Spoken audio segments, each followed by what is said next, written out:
Hello, everyone. So, how's your sex life? Is it living up to your expectations?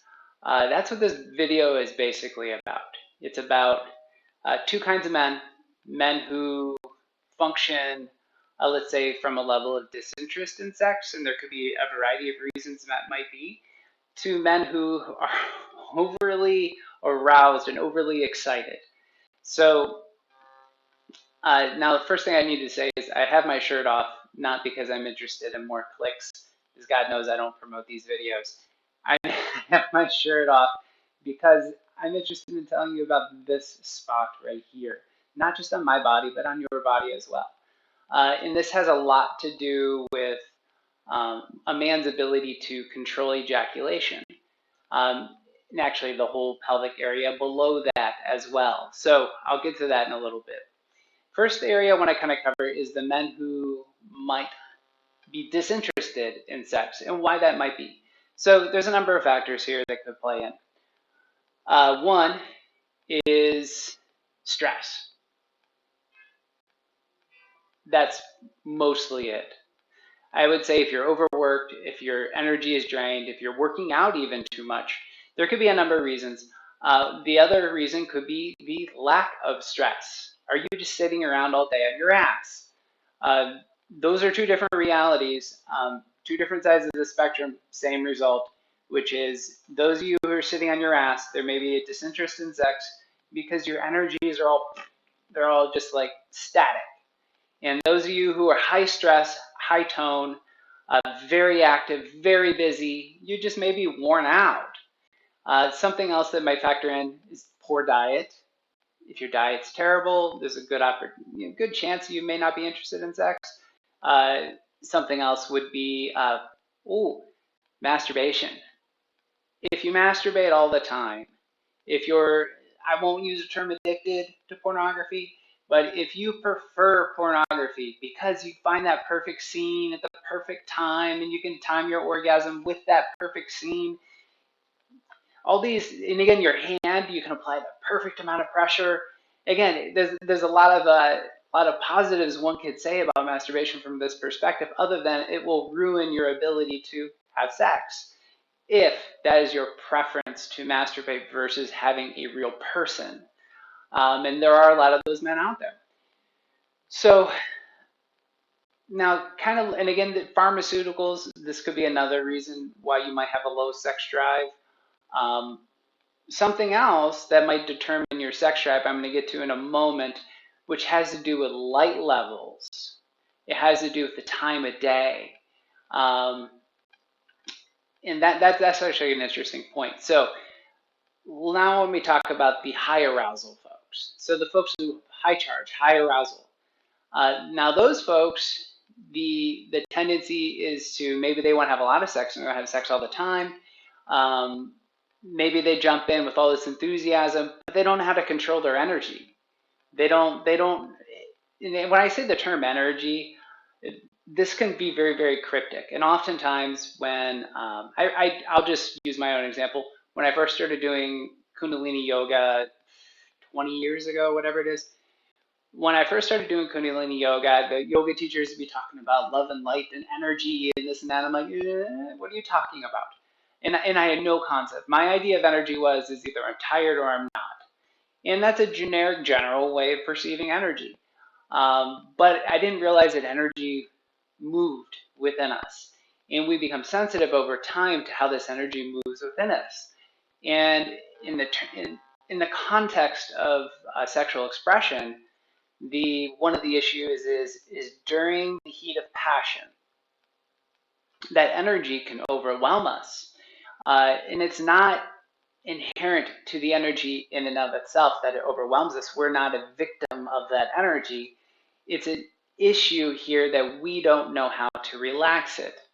So the high arousal folks, there's a difficulty in reducing the arousal state. When I was in college and I was studying exercise physiology, whatever, blah, blah, blah, one of the interesting things that I studied is one of the papers that I wrote was actually about arousal curves. It talked about the level of stimulus or the level of arousal one needs in order to perform, let's say, a particular sports skill. The higher the level of arousal, the greater the level of focus, to a point led to, I guess, better performance of that skill. Uh, but that was to a point. There is a point where there is too much stimulus. The energy levels are too high. There's too much heat. And then, like I said, there's an impatience that sets in and the inability to see the bigger picture in terms of sports performance. You become overly, I guess, narrowly focused. And this is definitely a man issue on some levels, but I'm sure women go through this as well. But again, this sort of blinders effect may come on when there's too much arousal. So now the other end of the spectrum, if there's low arousal, like, it's hard to kind of motivate yourself in a performance and a sports skill if you're just like, nah. Anyway, I think you get the point. So the first area I want to kind of talk about that actually covers the spectrum of sort of from low arousal to high arousal has to do with light levels. One of the reasons why somebody might be disinterested as well as overly interested in sex, or unable to perform sexually versus, let's say finishing too quickly versus not even interested. Really, the light levels are pretty key here. I guess we don't really think about it, but our hormone levels, we are in a lot of ways very light dependent. And as certain wavelengths of light rise in the morning, you get more blue-green spectrum of light in the morning, and towards noon it becomes more ultraviolet. And then as it goes towards the end of the day, you're getting more infrared spectrum, orange, reds, and yellows are more the color tones towards the later part of the day. So all these trigger our glands. And the glands, once they're triggered, there's hormonal responses that go along with that, and then the hormones are what we experience. So in the morning, high testosterone, high cortisol, essentially flight hormones, high stress hormones. So in other words, these are the hormones to arouse us into our day. Now, the thing about morning is, so morning sex, for the crowd who are high arousal folks, probably not the best idea. Yeah, you may be the most virile, the most intense, the highest, sex levels in the morning, like you're just so horny, whatever it may be. It's probably the worst time for you to ejaculate. The reason is this is the greatest potential for depletion. And you could deplete yourself the rest of the day. And without going into too many details, there's a concept in Tantra and Yoga where they would talk about a man who loses his root when he ejaculates. And I've done videos on this before. But basically the idea is you lose interest in the body once you ejaculate. There's less interest in sex, there's less interest in touch and sensuality, et cetera, et cetera. I think you get the point. So as the day moves on, the middle of the day is when your kind of testosterone hits a nice kind of balance point. So I would say in terms of for low arousal folks and high arousal folks, middle of the day, we're talking sort of early afternoon, would probably be the best time to have sex. I feel like this is when a man is not too tired. Like in the evening, you're going to get more of the sort of cooling energies that are more about meditation, more about recovery and rejuvenation. Great time to meditate, great time to do a nice yoga practice, or even go work out and get the energies going, kind of burn off any sort of excess charge you might have for the rest of the day so you can sleep well. There could be a lot of different things that you can do in the evening, but I would probably say that if you tend towards low arousal, evening time is going to be the worst time to engage sexually. If you're super, super high arousal, it might be a good time because you're most cool then, right? So, when I say cool, I'm talking about your sort of hormonal levels. Now, something else you may want to keep in mind is during the act itself. So during the act of sex, this is another time in which men who have high arousal, There's a difficulty here, right? And for men who have low arousal during the act of sex, you can kind of probably keep going and going and going and going and going. In fact, there may be insensitivity on some level, maybe disinterested. There may be a number of things you may not even be able to maintain an erection. And that has to do with your level of engagement and wanting to be engaged. And you have to kind of look at the bigger picture here. If you're disinterested in your sex partner or you're disinterested in what you're doing sexually, there may be a broader reason, something you want to look at in terms of why am I disinterested? Anyway, you may want to talk to somebody about that. So the men who are high arousal folks who have a tendency to finish up too quickly, I won't call you all premature ejaculators, that's probably not the correct term, but let's say you're just simply not lasting long as you'd like. One of the issues is that you don't know how to decrease the arousal during sex. You don't know how to sort of relax the heat. So some of these ways you can relax the heat has to do with shifting your focus. So let's say you shift your focus. Where do you shift your focus to? If you're focused on your own sensation, that's going to do what? Well, anywhere your attention is where energy flows. So if you are focused on the sensation of your penis, let's say, you're having sex, what happens? Your attention draws even more energy there. And it's a bit like if you have a pretty full balloon and then you squeeze the base of the balloon, it's going to blow out the top. This is basically what happens. You draw more and more energy to that area that's already intensely charged. And then what you get, you just let it go and you release. And then you're not really, again, you're just like, disappointed. And trust me, your partner might be disappointed as well. So that's one of the things that might be happening is just too much arousal. So you want to shift your focus. You want to shift your focus to serving. Take care of her or him. Enjoy the other person's body. Focus on their eyes, their gaze, whatever it may be. Connect. This helps distribute the charge, and that's really what it's about. It's about distributing the charge. Focus on them. Focus on eye contact. Focus on the connection between the two of you. Become less interested in your own pleasure, because I assure you, it's not that difficult for most men to experience pleasure. So something else you may want to kind of look at here is, let's see, now talking about the reason I'm not wearing a shirt. So the navel point and the area down into the pelvis. Your inability, my inability, I would say like in my early 30s, I had some difficulty. I had so much tension down there, right? My hips were tight, my pelvis was tight, everything was so tight down there. It was like, there's just this squeeze that was perpetually there. So when I would have sex, I wasn't lasting as long as I would like. But I remember back in my early 20s, there was no issue there. I could go as long as I wanted. It was great. So I felt a tremendous loss by not being able to perform as long as I wanted to perform.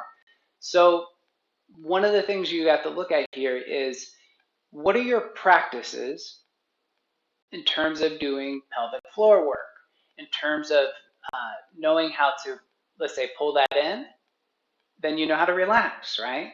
So this is a big deal. So if you're like chronically tight, it's a bit like you're squeezing everything out. Now, if you can relax, then one of the things that you can do is that if you can contract and you can relax the pelvic floor, the belt line. Other words, in yoga, we call this mula bandha or root lock. If you have good, I guess, skill at articulating these muscles in a fairly precise way, there's a number of things you can do, which I've done tons of videos about. One of them is reversing the flow of sexual energy. You can do that with this. But something else you can do is during sex, you know when to kind of pause and kind of relax those muscles down there.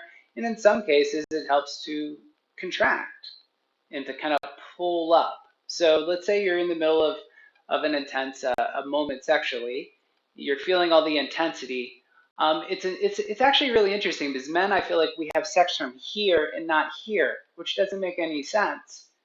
The motion sexually is from the hips, from the glutes, from the pelvis, right? So all the work is being done here, but we're functioning here. We may be functioning from fantasy or visual bias, like, oh, we're looking at their person's body and we're like totally obsessed with it, whatever it may be. Again, I'm not saying that's inherently wrong, but I'm just simply saying in the act of sex, the motion is coming from here. So the thrusting motion, right? You're thrusting your hips. The glutes are doing the work. So if you draw your awareness to that fact and use and contract your glutes upon thrust correctly, you give them a good squeeze, then what ends up happening is you start working the muscles in. Once again, the idea here is you shift the energy. You shift it away from ejaculation, away from release, away from the penis, and towards the glutes. And it's the very same thing. If you pull up on the belt line from the pubis up towards the navel, if you manage to be able to pull up there, sometimes sexually, it helps kind of neutralize the position of the pelvis, helps making the squeeze of the glutes a little easier. And something else that it does is that it helps pull the sexual energy up towards the solar plexus. And that's another way of shifting energy. So, in other words, the idea, you don't just have sex and not engage your own body. You don't have sex and like lose, lose that connection. Sex is not an automatic thing, right? I mean, I guess it is when you're young. It's kind of automatic. You jump in, you just do it. But the reality is that we're not taught. We're not taught how to have sex. We're not taught how to please a woman or a man. We're not taught how to, do any of this stuff. So the reality is that it's a trial and error process, but you have to endeavor to give a shit. And so if you do care, if you do endeavor to give a shit, you start to learn about these things. But keep in mind, working on the pelvic floor. So inhale, deep breath. Draw your awareness downward. Begin to pull in the belt line. Contract the penis inward from the base. Lift up the testicles. Lift up the perineum. Lift up the anus. And exhaling. And that would be a root lock, right? Then when you inhale, you relax everything. Relax the belly, relax the genitals, relax the perineum, relax the anus, allowing all this air to go into what I would consider a diaphragm, which is the pelvic floor is kind of a quasi-diaphragm.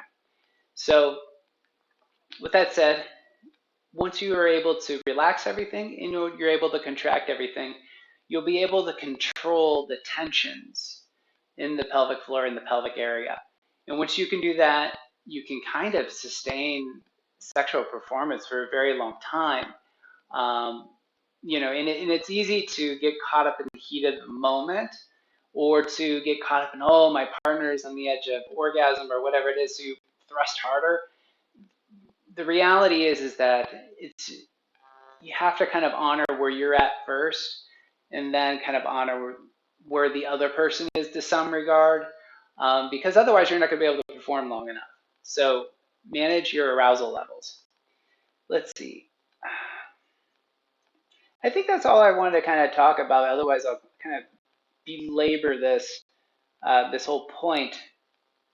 So with all that said, hopefully you found a couple pointers that are helpful. If you're interested in sessions, contacting me, whatever, you can check out my website, which is posted down below this video. Appreciate you watching. Thank you.